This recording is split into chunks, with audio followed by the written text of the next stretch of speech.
Hi, aviation operations students. This is mini lecture number 2 in the marketing series. 1 and 2 are in day 1, and 3 and the career video will be in day 2. So let's go ahead and launch into our presentation.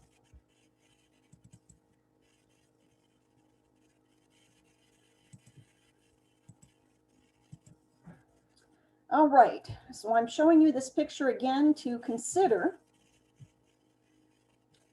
how a frame of reference might have changed your mind about something that might be involved in a marketing campaign. And at the end of the first mini lecture, I asked you to think about the changes that coronavirus has had on our aviation industry. And I will include some of these links in the additional resources file. The airports look very different than they did just over a year ago.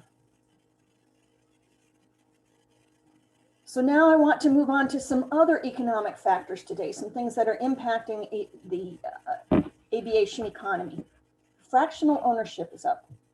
It is more expensive to pay for airplanes, and before, a few people might have shared an airplane, but it's a lot more common now for a group of people, it may be just 2 people, it may be 6 or 8 people, to share the ownership of an aircraft, to share the hanging costs, maintenance, and everything else that has to happen with an aircraft. So they say now that up to 40% of new aircraft orders are in some type of fractional aircraft ownership. And then charter. Charter can work different ways. Sometimes you buy in for a certain share of using an aircraft that might come with your membership, or it may be based on use. But charters are generally more cost effective, or corporate ownership chartering out to others when not using. So again, if you have a corporate aircraft and you don't use it all the time, you can charter that out in order to offset some of your costs. So fractional clients can be individual owners, small corporate users, business people who want less hassles, and in this time of coronavirus, less exposure to people, and frequent charter flyers switching from other general aviation, especially in light of the global pandemic.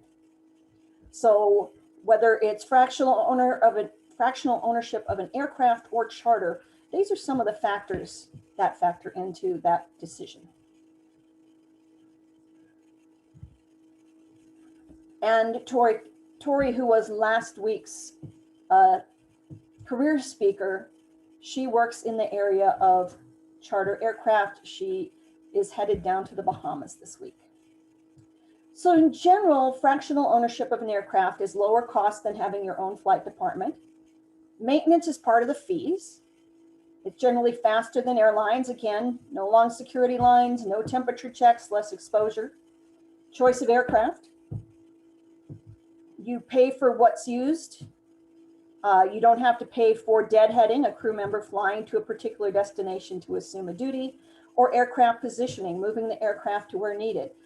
Most chartering organizations, or if there is some type of fractional ownership,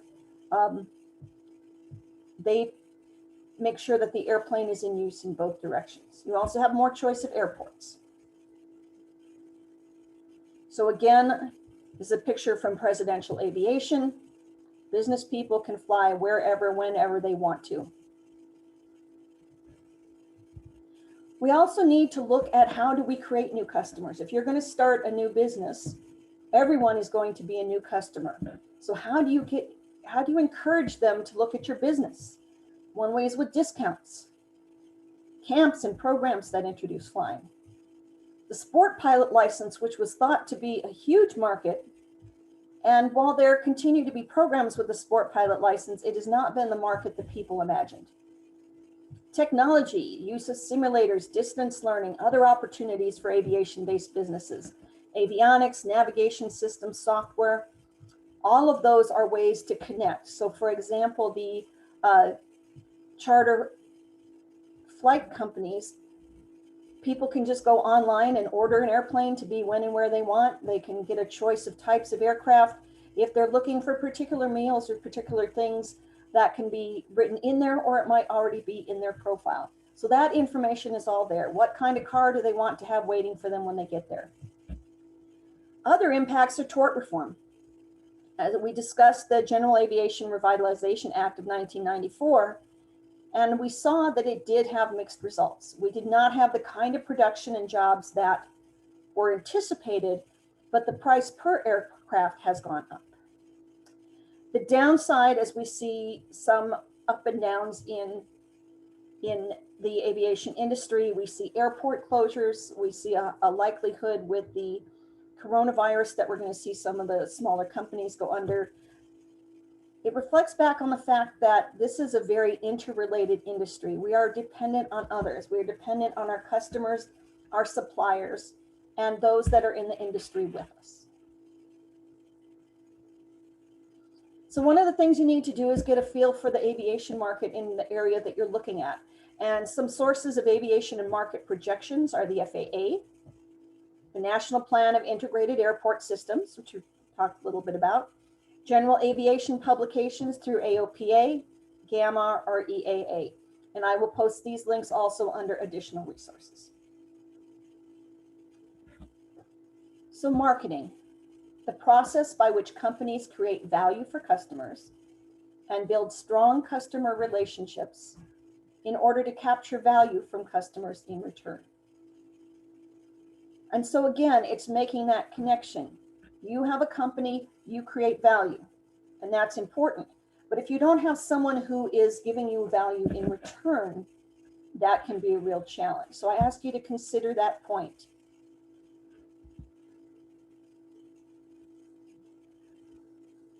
So one of the big things we need to do is identify our customer needs.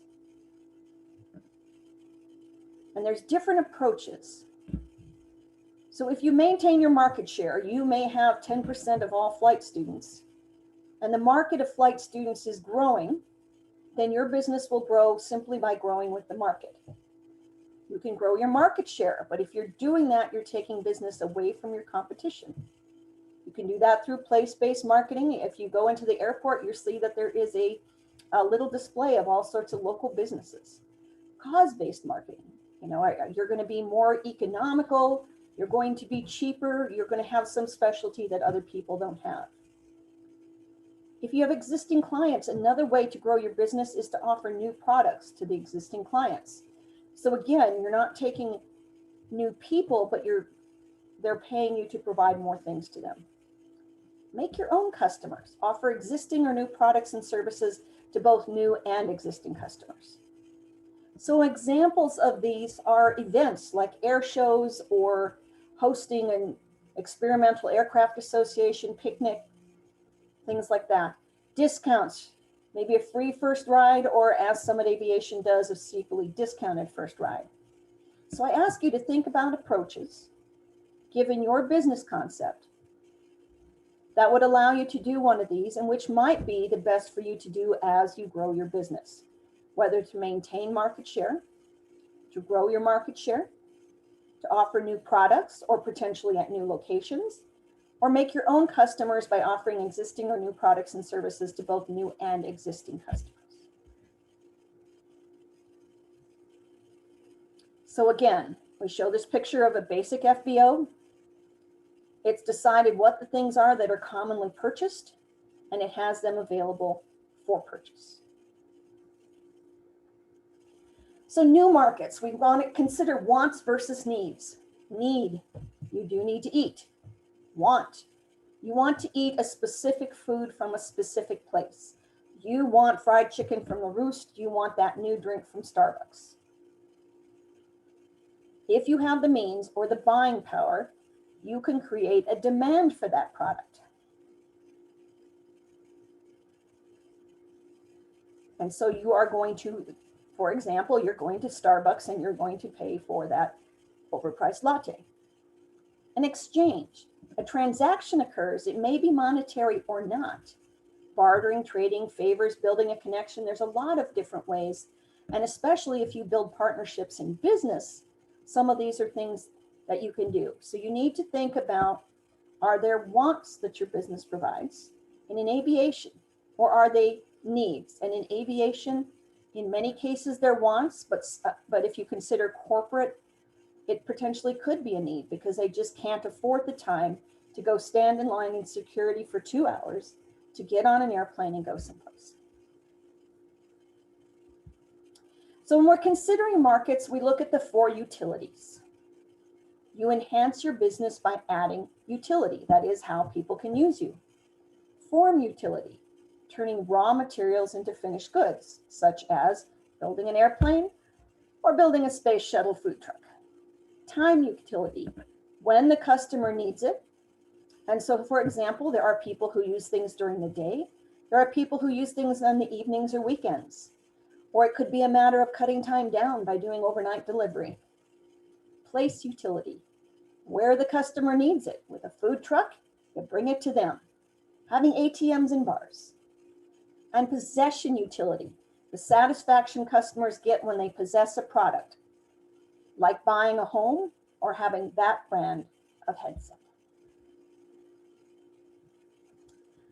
So again, with these 4 utilities, think about your business concept. And are you using one or more of these utilities? And how are you doing that to enhance your market?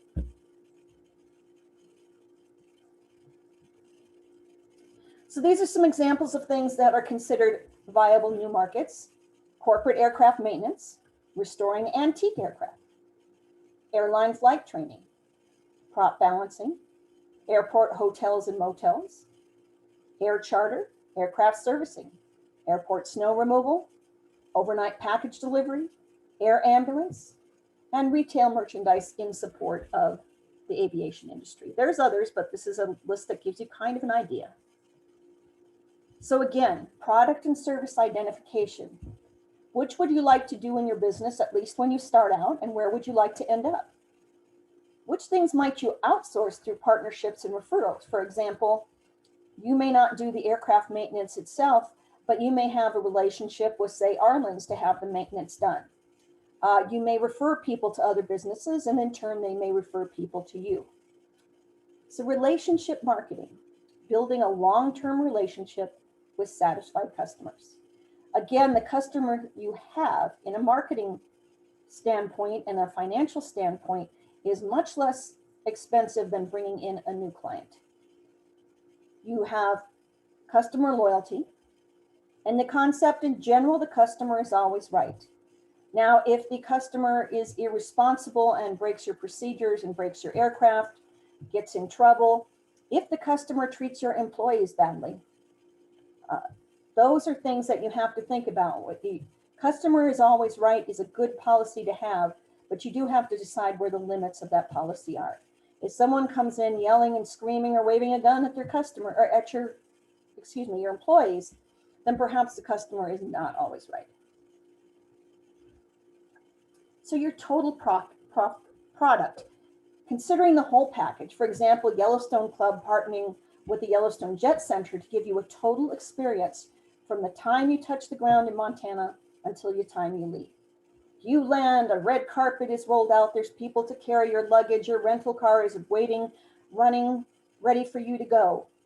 And that product that takes you all the way up to Yellowstone Club, and it brings you back down again. Or they may have arranged a limousine for you, or they may have arranged a helicopter to pick you up and take you to the Yellowstone Club, all included. So you also need to consider your approach, how you define your products and services, how you define the package of what you provide and how you're special, and how you share these approaches in social media. Because as we know, social media is important. Social media is a way for us to get our information out inexpensively. Many times it can be free, or you can pay relatively low price for ads that will get you out there. So when we look at, there's also another way of looking at things. We look at convenience goods, purchased because they're there. And Bouquet Caramel, the local confectionery, is an example of that. So she used to make caramels herself, and then she decided to do it as a business. And so she arranged with businesses to put them at the point of sale, that is at the cash register. And so people pick up a caramel here, a caramel there. They pay 50 cents for it. And it eventually grew into a business. People liked it. And so they looked at how they could get more of them. They ordered them as corporate gifts. And so her business grew very rapidly. Shopping goods. Now you have to remember, when people shop, when they plan to buy, they are generally going to comparison shop. How do you bring them to you instead of having them buy that same product on Amazon? What is it that you can give that adds value? Specialty goods, specific brand, a specific need. For example, Summit Aviation providing mountain flying training. That's something that's not going to happen probably in the middle of Kansas. And unsought goods, new products or services, impulse buys. And again, those caramels, once you've had one, they're an impulse buy. It's hard to pass them up. And the other thing is the competition. Identifying your market niche by asking, what do we do? Who else does what we do or something similar to what we do? And how are we different? So that is the end of the second section. The third section, which will be for day 2, will be marketing controls. Thank you very much. And I hope that you found this helpful, and that as you're going through here, you're thinking about this in terms of your own business. Have a great day.